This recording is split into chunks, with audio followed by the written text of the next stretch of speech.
Welcome back, everyone. On to the playoffs. I just want to thank everyone. Stats were great. Everything went well. I'm sure everyone enjoyed them. All the numbers added up. So, yes, appreciate that. The regular season went, I wouldn't say flawless, but as good can be. Yeah, absolutely. We've had a lot of compliments from you guys to our team. EJ and I, Jen, Lindsay, Laura's helped out a ton. But really, without you guys, this season couldn't have been what it was. And honestly, I think it was a pretty, It was a great season. other than some safety protocols that we had to put in place, this felt like a normal season. Oh, yeah. And it really went off really well. I think we had a great regular season. And I think it's making for some pretty exciting playoffs, too. I think this could be a lot of fun. No, playoffs are definitely going to be interesting. Should be fun, like you said. All right, so we're going to do our Week 7 recap, as always, then go into our playoff round 1 matchups and predictions. And then at the end, we polled all 8 coaches on their Super Bowl champion prediction. So Greg will announce all that stuff, and we'll have some fun with that instead of the top 3s. Yeah. All right, so moving right along. On field 1, we had Has-Beens and Uncrushable. Has-Beens with the win, 28-13. As you guys all know, Greg played in this game, so I'll let him talk about it first. Yeah, both teams actually started off a little. We played with 2 guys, 3 girls on defense to start. They were actually short a player overall to start. We jumped out to an early lead. We got up quick with them down a player, and then they got full strength. We got full strength. We scored again. Keith Hoyt had 2 early picks for us on defense, and then our offense just sputtered. It died. They scored 28 unanswered points. They finally took the lead with like 6 minutes left, and then they scored again with like 2 minutes left. We had a chance to score at the end, but we failed in the red zone twice in this game. Story of our season, sort of. It was a good game, competitive once both teams got everybody there. A lot of fun. They're playing well right now. Yeah, no, I would say between them and Boulder, the 2 hottest teams going into the playoffs and not the 2 top seeds. So, like you said, again, it'll be interesting once these games start happening. All right, on field 2, we had Bold 39, Avengers 16. Upset. Avengers, I don't know if they've ever lost 2 games in a row. I don't know if they've ever lost 2 games in a season, period. Yeah. But great win for Bold. They're definitely clicking, as I mentioned back in week 1. Luckily, we got to play in the first week and whooped them. But I definitely mentioned that they were going to be a team to look out for come playoff time. They're doing a dual quarterback system with Berto and Anthony, and it's working great. Anthony has 0 picks thrown on the season. Berto has, I think, 6, but 3 of them were the very first game against us. So if you take away that, he's only thrown 3 the rest of the season, which is great.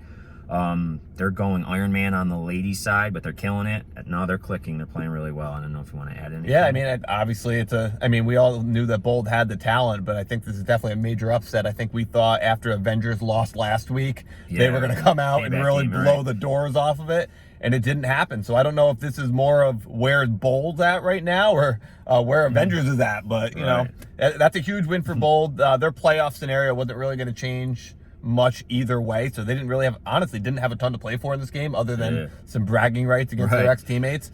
But that's a huge win for them, and that's a ton of momentum heading into the playoffs. Yeah, no, with the way the seeding is, they hopefully are to see them the second round, and they're excited and ready. Oh, and Berto wanted me to mention they want some respect put on their name, or whatever the Lakers said after they won the championship. Yeah, Berto told me he's the most underrated quarterback in the league. So EJ mentioned you, Berto. That's good enough. All right. On field 3, we had Endgame 28, Lost and Found 27. Very close game, as you guys can see. There was a controversial call that Jen K didn't give me details, but disagreed with. I guess it was a judgment call, so someone's always going to be mad on a judgment call one way or the other. But so it went down to the wire, and Endgame won 2 straight now, and they're playing well heading into the playoffs. I'm glad to see it. Yeah, I didn't hear anything about the controversial call. I do believe that Lost and Found, they were either up 2 or maybe even 3 scores. Oh, wow. It was at least 2. It might have been 3, and they ended up losing. They've been playing competitive ball against some good teams lately, but they just can't seem to find a way to get a win. Right. Out in the end.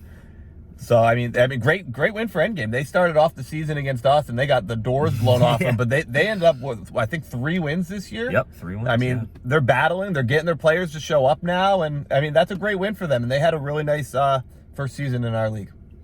Couldn't agree more. And then on field 4, we're just gonna skip that game. No, I'm kidding. Just kidding, Savini. No, Iguanas 33, Onslaught 21.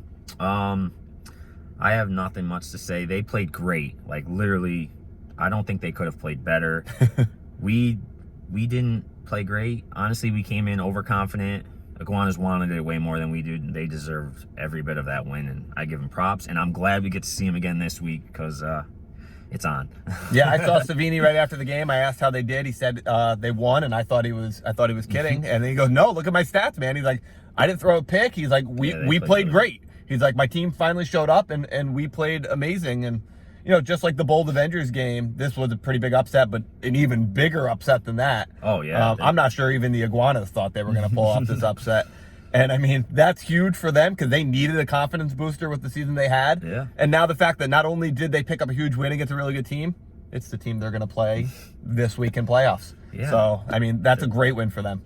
I'm excited we get to play them again. And, Rocky, I want to throw out a shout out. That Rocky Johnson kid is legit. And I don't throw compliments around very easily. And he's a baller. So stick with it. Men's, co-ed, everything. He's a good player. Glad he wasn't there against us, though. That's nice. Okay. He killed us. All right. Moving on. Round 1 of playoffs, which you guys have all been waiting for. We have on field 1. So this is how we're doing it.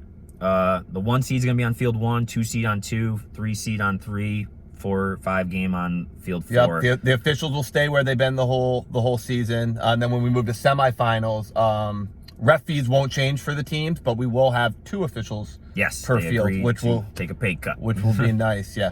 Okay. Yep. All right, so on field 1, we have Avengers versus Lost and Found. According to Vegas, Avengers are the 13.5-point favorite.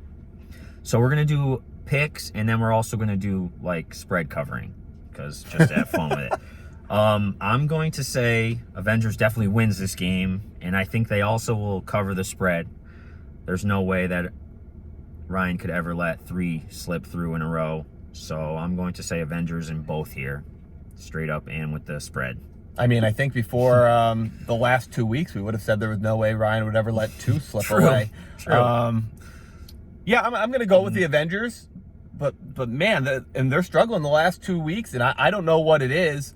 And Lost and Found's playing competitive, but can't pull out wins. So I'm going to go with Avengers, but I'll actually say that Avengers don't cover. That's almost two full touchdowns plus the extra points. So I'm going to say Avengers win, but don't cover. I'm going to think this is going to be another competitive game with the way the 2 teams are playing. I could see it. I could definitely see it, but I'm going to stick with mine just to be different. All right, on field 2, we have the rematch. Onslaught versus Iguanas. Vegas comes in at Onslaught with a 9.5-point favorite. This spread would have been a 33.5 favorite before last week. So, yeah, no, I'm just kidding, sort of. But I'm obviously going Onslaught to win. I don't even know if we're going to cover this spread. I think it's going to be a shootout. But just as confidence in myself, I'm going to say we cover the spread as well. But I do see this as it being a shootout, assuming both teams have everyone show up.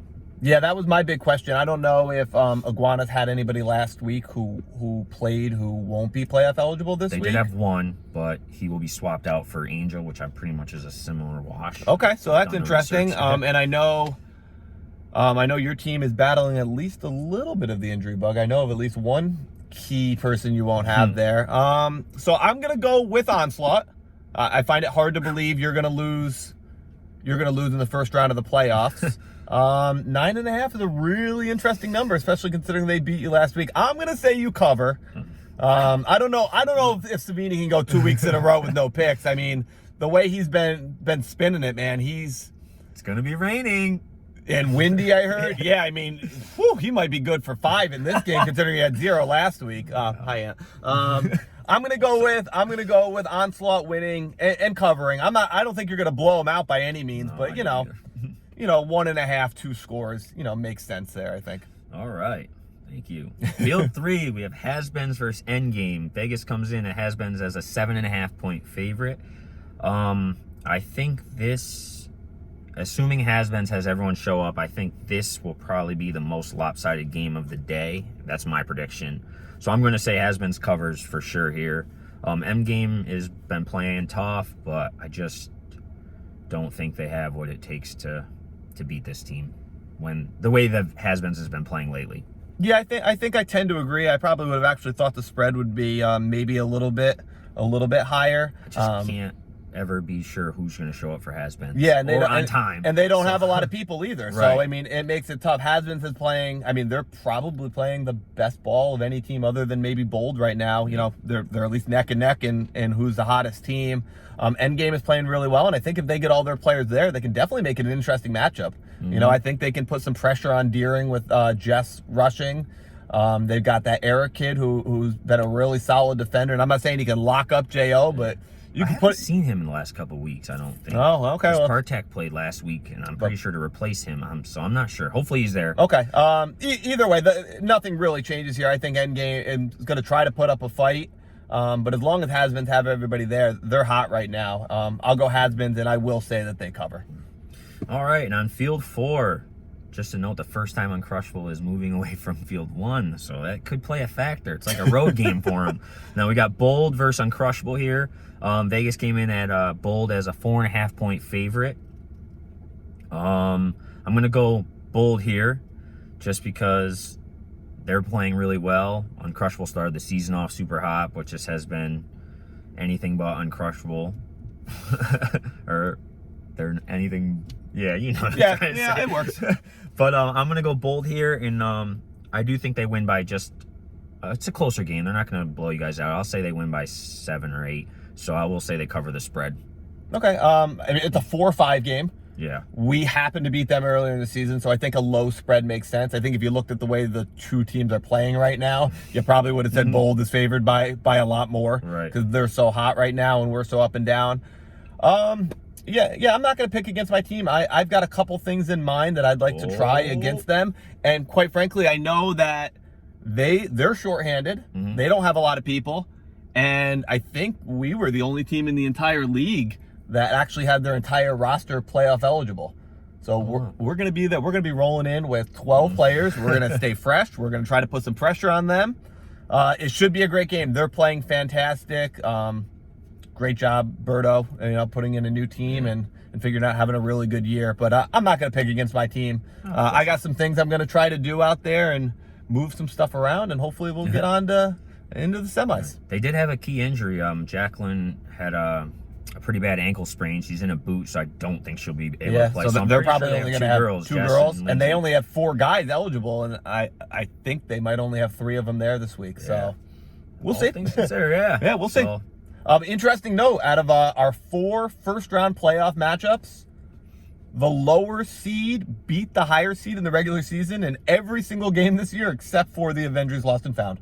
Iguanas beat you guys, Endgame beat Has-Beens, and Uncrushable beat Bold, which is, pretty cool the way it worked out. Yes, parody. I like it. What were we? Oh, so yes, we polled all 8 coaches for their Super Bowl picks, champion picks. And they couldn't pick their own team. That was my only thing. They couldn't pick their own team. So Greg has all that information, and because I do not know. EJ actually doesn't even know. I kept it from him so he couldn't pester me about who picked who. It was interesting. I thought there would probably be 2 pretty heavy favorites, and then maybe the other 2. I thought the top 4 would pick up some votes. Surprisingly, Has-Beens didn't get a vote. Oh. And considering they beat Avengers and then beat my team, which, we're not top of the line, right. but, we're the 5 seed. We could have jumped as high as the 3 if we had won. Mm-hmm. They did get 2, or they got none. They didn't get a single vote, which surprised me, honestly, because they're playing really well. Then next up, actually, Bold and Onslaught both got 2. 2 votes, okay. So great for Bold. 2 votes out of 8. Oh, my God. People respected how well Bold has been playing right now, and I was absolutely shocked that your team didn't get more votes. Obviously, you guys lost last week, so that hurts you. Everyone hates me. Honestly, I didn't pick your team. If I didn't know what was going on with your team right now in terms of injuries, you would have been my pick. But and then Avengers picked up 4, which again, you look back 2 weeks ago, they probably would have been picked 7-1 because Ryan couldn't have picked his own team. Right. And then even if you asked last week, people would have said, wow, they got upset. But, I still think probably like 6-2. But now they lost 2 in a row. They still got 4, so the team still feel like as the number 1 seed, they're the pick. Right. But, it's definitely lower. And definitely, I think when you ask all the coaches, it's a good-looking playoff. And even though Hasmans didn't get picked, I think people realize they're a really dangerous team. And that these playoffs are super wide open right now. Oh, I couldn't agree more. No, it's going to be very interesting. And I'm excited for it. Yeah, and weather this week at least could be really interesting. Like I said, it's going to be chilly. It's going to be rainy. It's going to be windy. 3 out of the 4 lower seeds have already beaten the higher seed this year. This could be a really fun week, I think. I did call it that we were going to have terrible weather for playoffs since the season was absolutely perfect. But honestly, the bad weather, I think, suits us more because of just how much I run. And I don't have to throw it. So. And again, we're on turf. So, we're going to have to deal with the wind. And it's going to be wet. But, you're not going to have to worry about slipping and falling in the mud or somebody breaking their freaking leg because it got stuck in the mud. That sounds like a shot at somebody. It actually wasn't meant to be a shot at somebody. It was just in my mind. But yeah, so I mean the turf is great, but it honestly could be a lot worse condition that we had to deal with if we weren't where we were. Sure. But it is going to make for some interesting games at 10:30 on Sunday. All right. Well, everyone, get a good night. Oh wait, it's only Friday. It's only Keep Friday. thinking it's Saturday because I was off today. No. So yes, I will see everyone Sunday. Dress warm, stay dry. Bring a towel for your footballs, except for iguanas. You don't need one. And I'll see you guys all Sunday. Peace.